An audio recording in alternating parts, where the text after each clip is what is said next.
नमस्कार, मैं डॉक्टर राकेश पाठक। क्या अब हमारे देश में इमरजेंसी लगने वाली है? क्या पिछले 11 साल से चल रहा अघोषित आपातकाल बाकायदा घोषित आपातकाल में बदलने वाला है? क्या अब इस देश के विपक्ष के सांसद सड़क पर उतरकर विरोध प्रदर्शन नहीं कर सकते? क्या विपक्ष का चुनाव आयोग को ज्ञापन देने के लिए सड़क पर उतरना अपराध हो गया है? ये सारे सवाल इसलिए पूछे जा रहे हैं कि आज मोदी सरकार ने देश की राजधानी दिल्ली में विपक्ष की आवाज़ घोंटने के लिए सारी हदें पार कर दी। विपक्ष के 300 सांसद जब चुनाव आयोग को ज्ञापन देने के लिए निकले तब उन्हें हिरासत में ले लिया गया और उसके बाद संसद तक में अपनी आवाज़ उठाने नहीं दिया जा रहा है। तो विपक्ष संसद से लेकर सड़क तक कहीं भी अपने मुद्दों पर आवाज़ नहीं उठा सकता। ये लगभग आपातकाल जैसे हालात हैं। मोदी की सरकार बिना ऐलान के, बिना घोषणा के इस देश के ऊपर एक तरह का आपातकाल थोपने जा रही है। आज सोमवार को देश की राजधानी दिल्ली में इंडिया गठबंधन के सारे राजनीतिक दलों ने अपने सांसदों के साथ केंद्रीय चुनाव आयोग के दफ्तर तक पहुंचने का कार्यक्रम बनाया था, लेकिन जब सुबह संसद के मकर द्वार से 300 सांसद जुलूस की शक्ल में निकले तो वे अपने गंतव्य तक नहीं पहुंच सके, क्योंकि दिल्ली की पुलिस ने मोदी सरकार के इशारे पर सांसदों को बीच रास्ते में रोक दिया। आइए पहले कुछ दृश्य देख लीजिए कि किस तरह विपक्ष के लोग वोट चोरी के खिलाफ नारे लगाते हुए निकले थे और उसके बाद ये जुलूस नरेंद्र मोदी कायर हैं, अमित शाह कायर हैं, मोदी सरकार वोट चोर है, इन नारों के साथ आगे बढ़ रहा था।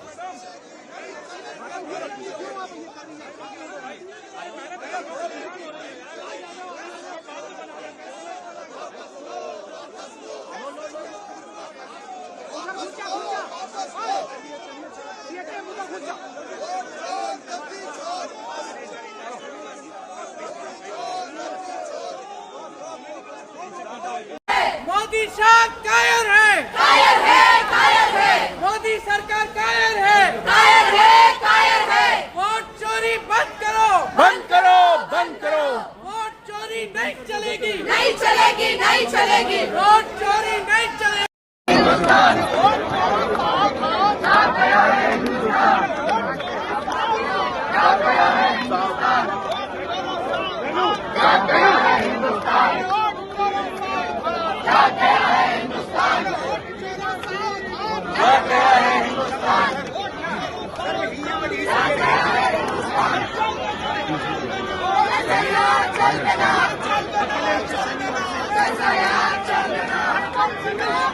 आपको याद होगा कि कांग्रेस के नेता और नेता प्रतिपक्ष राहुल गांधी ने एक प्रेस कॉन्फ्रेंस करके चुनाव आयोग की धांधलियों का पर्दाफाश किया था।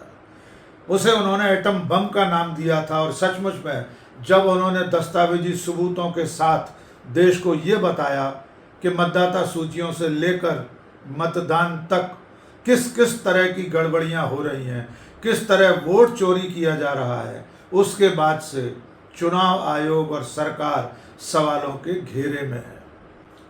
अपने इसी मुद्दे को लेकर इंडिया गठबंधन केंद्रीय चुनाव आयोग तक जाना चाहता था और अपनी बात, अपनी शिकायत वहां दर्ज कराना चाहता था, लेकिन ये जो जुलूस निकला उसे दिल्ली पुलिस ने आगे नहीं बढ़ने दिया। इस जुलूस में कांग्रेस के राष्ट्रीय अध्यक्ष मल्लिकार्जुन खड़गे, एनसीपी के नेता शरद पवार, नेता प्रतिपक्ष राहुल गांधी, समाजवादी पार्टी के राष्ट्रीय अध्यक्ष अखिलेश यादव, तृणमूल कांग्रेस के नेता, सांसद, आम आदमी पार्टी के सांसद संजय सिंह, ऐसे तमाम विपक्षी नेता शामिल थे, लेकिन दिल्ली की पुलिस ने एक एक करके सबको हिरासत में ले लिया।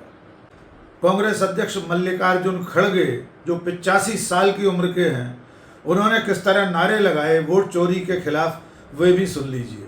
वोट की डकैती वोट की डकैती नहीं चलेगी, नहीं चलेगी, वोट की डकैती नहीं चलेगी, नहीं चलेगी, चोरी नहीं चलेगी, नहीं चलेगी। इसके बाद खड़गे को पुलिस हिरासत में लेकर रवाना हो गई। इसके बाद नंबर आया कांग्रेस के नेता राहुल गांधी का।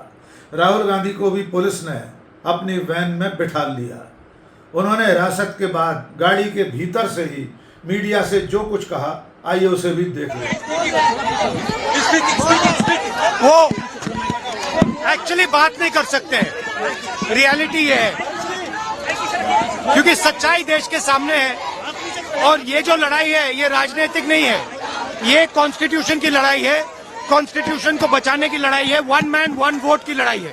इसीलिए हमें साफ प्योर वोटर लिस्ट चाहिए। इस विरोध प्रदर्शन में बड़ी संख्या में महिला सांसद भी शामिल हुए।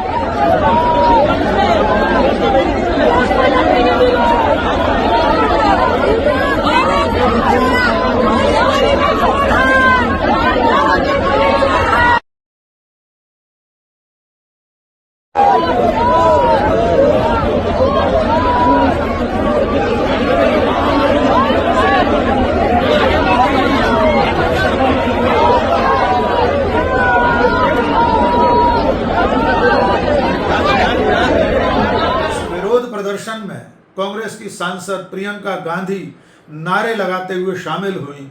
वे कौन से नारे लगा रही थी, जुलूस से लेकर हिरासत में पहुंचने के बाद, ये दोनों वीडियो भी देख लीजिए। मोदी शाह कायर है, कायर है, कायर है, मोदी सरकार कायर है, कायर है, कायर है। वोट चोरी बंद करो, बंद करो, बंद करो।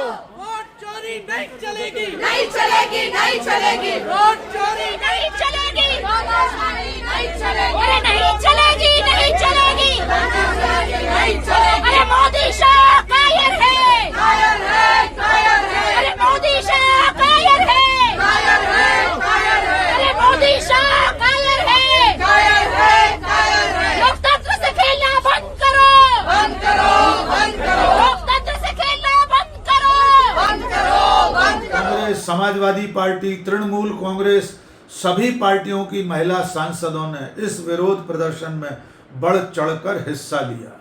इस विरोध प्रदर्शन में समाजवादी पार्टी के राष्ट्रीय अध्यक्ष और सांसद अखिलेश यादव ने बैरिकेड फांदकर अपना विरोध जताया।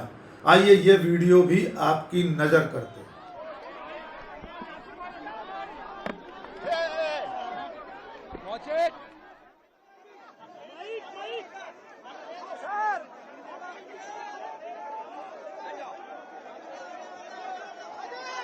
उधर जाना यार।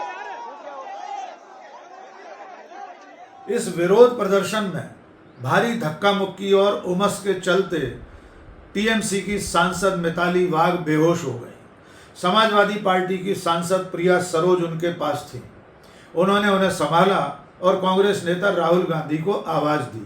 राहुल गांधी वहां पहुंचे और मिताली को इलाज के लिए गाड़ी से अस्पताल भिजवाया। फेंटेड भी कहते हैं कि सांसद को लेके जा रही है। बाइट मत लो यार, छोड़ दो। बाइट में मेरे को बेहोश हो गए। बाइट क्यों ले रही है? अरे बाइट क्यों लगाना? मिताली बाग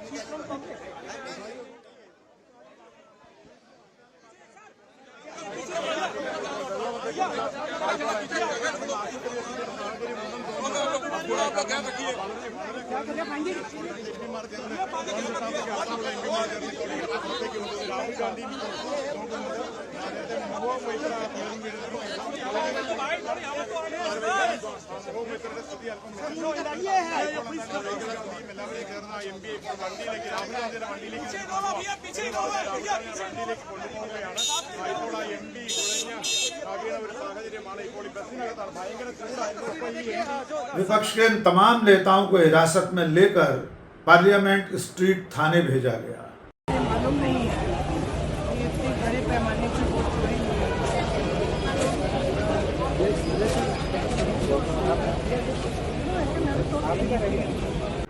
वहां कुछ देर रखने के बाद इन सबको रिहा कर दिया गया। रिहाई के बाद सारे विपक्षी नेता एक बार फिर संसद पहुंचे।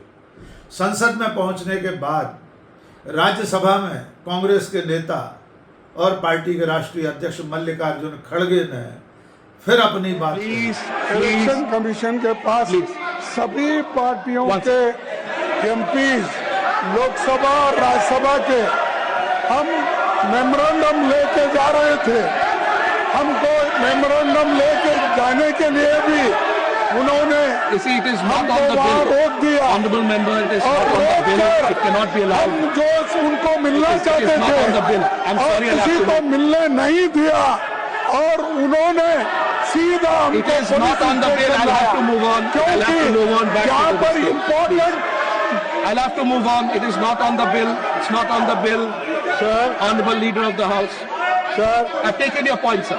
I've taken your point, Honorable आप Member. लोग हाउस चला I've taken your point. संसद परिसर में राहुल गांधी ने भी आज के इस प्रदर्शन के बाद जो कुछ कहा उसे भी सुन लीजिए।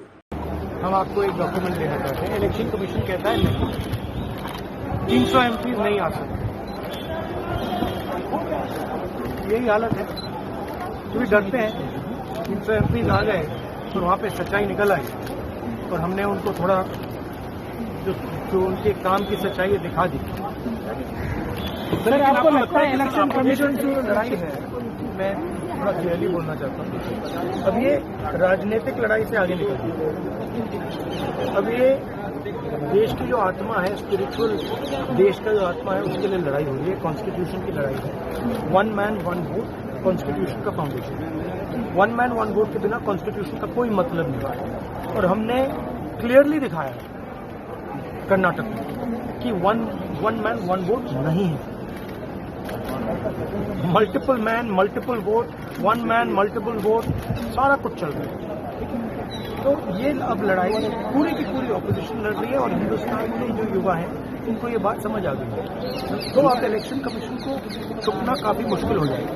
वो आपको कहता है कि आप साइन नोटिस का जवाब आप दे दीजिए, एफिडेविट दे भाई दीजिए। उन्हीं का डेटा है, वो अपने वेबसाइट से वही डेटा निकाल दें। मेरा डेटा थोड़ी है कि मैं साइन करूं, उनका डेटा है। आप उठाइए अपना डेटा, हमने आपको ही दिया है, आप उसको अपने वेबसाइट में लगा दीजिए, पता लग जाएगा आपको। मतलब डिस्ट्रैक्ट करने का काम है, ठीक है। और एक और बात, आप ये मत सोचिए कि सिर्फ बेंगलोर में हुआ है, ये देश में अलग अलग कंस्टिट्यूएंसीज में हुआ है और इलेक्शन कमीशन जानता है। इलेक्शन कमीशन जानता है कि वो उसका जो डेटा है वो फटेगा, जो उसको अभी वो कंट्रोल करने की कोशिश कर रहा है, छुपाने की कोशिश कर रहा है, उसको हम निकाल देंगे, ठीक है, और वो फटेगा। तो आज का दिन मोदी सरकार के विपक्ष के ऊपर बढ़ते हुए अंकुश का दिन रहा। मोदी सरकार नहीं चाहती कि विपक्षी दल, विपक्ष के नेता अपनी बात न तो संसद में रखें और न सड़क पर रखें। इसीलिए आज विपक्ष के 300 सांसदों को निर्वाचन आयोग के दफ्तर तक नहीं जाने दिया गया। तमाम बुजुर्ग नेताओं से लेकर बड़ी संख्या में सांसदों को हिरासत में ले लिया गया और जब वे संसद पहुंचे और वहां अपनी बात कहना चाह रहे थे तो सदन में भी उन्हें अपनी बात नहीं रखने दी गई। तो एक तरह से नरेंद्र मोदी की सरकार धीरे धीरे देश में अघोषित आपातकाल से घोषित आपातकाल की ओर बढ़ती हुई दिखाई दे रही है। लेकिन वोट चोरी का जो मुद्दा कांग्रेस पार्टी और राहुल गांधी ने उठाया है वो धीरे धीरे करके आम जनता तक पहुंच रहा है और शायद विपक्ष अब इस लड़ाई को अध बीच में छोड़ने वाला नहीं है। भारतीय जनता पार्टी, मोदी सरकार और उसके समर्थक चुनाव आयोग पर लग रहे आरोपों का जवाब देने के लिए खुद सामने आ जाते हैं और चुनाव आयोग विपक्ष के राहुल गांधी के हर आरोप को मिसलीडिंग कह देता है। जो जानकारियां राहुल गांधी या विपक्षी दल मांग रहे हैं वे जानकारियां चुनाव आयोग देने को तैयार नहीं होता।